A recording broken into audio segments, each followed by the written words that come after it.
The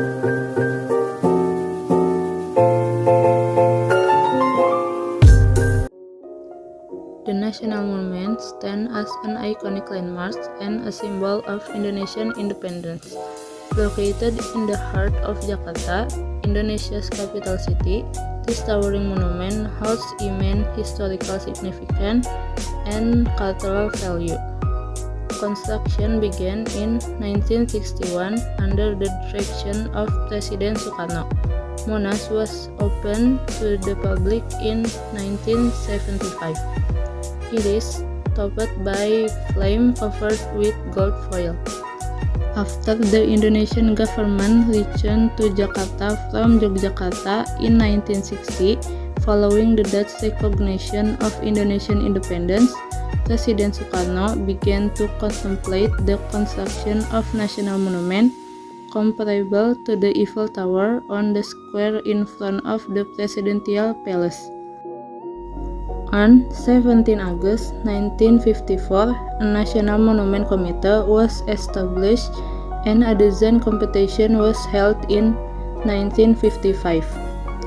This attracted 51 entries, but only one design by Frederick Silaban met any of the criteria determined by the committee, which include reflecting the character of Indonesia in building capable of lasting for centuries.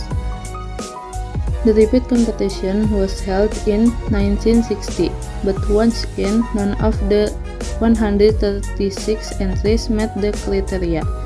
The chairman of the jury team then asked Silaban to show his design to Sukarno. However, Sukarno did not like the design as he wanted the monument to be in the form of a lingga and yoni. Silaban was asked to design such a monument, but his design was for a monument so large that it would have been unaffordable given the economic condition at the time. Silaban refused to design a smaller monument, suggesting the construction be delayed until the Indonesia economy improved. Sukarno then asked the architect R.M. Sudarsono to continue with the design. Sudarsono incorporated the number 17, 8, and 45, representing the 17 August 1945 proclamation of Indonesian independence in the dimension of the monument. The construction of Monas proceeded in three stages. The first period began with the official start of construction on 17 August 1961 with Sukarno ceremonially driving in the first concrete pile. A total of 284 piles were used for the foundation block.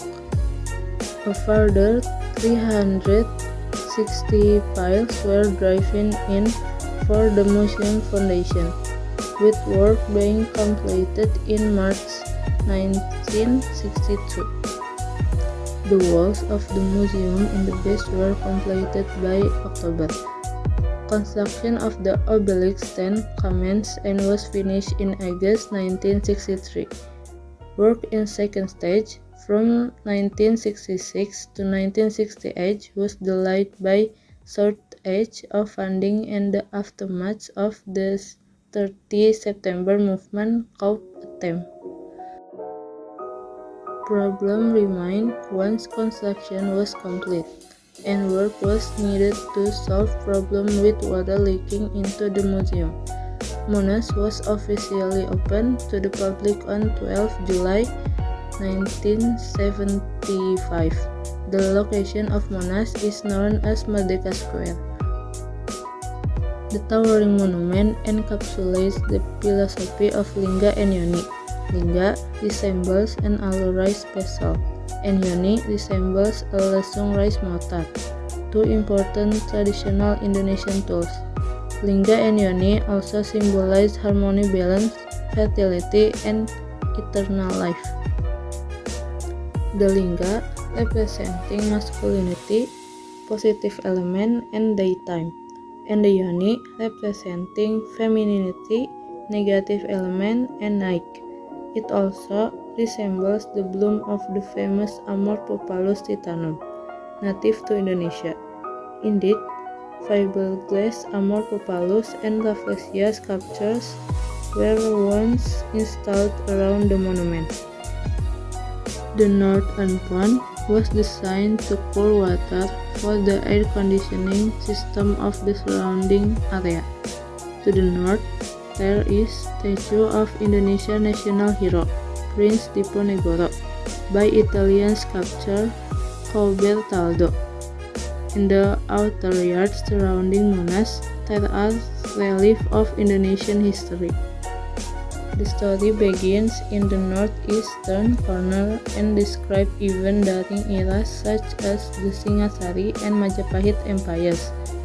The relief extends along the four walls, showing the European colonialization of the Indonesian archipelago, various popular local uprisings, modern Indonesian organization in the early 20th century, the Japanese occupation in World War II, the proclamation of independence development.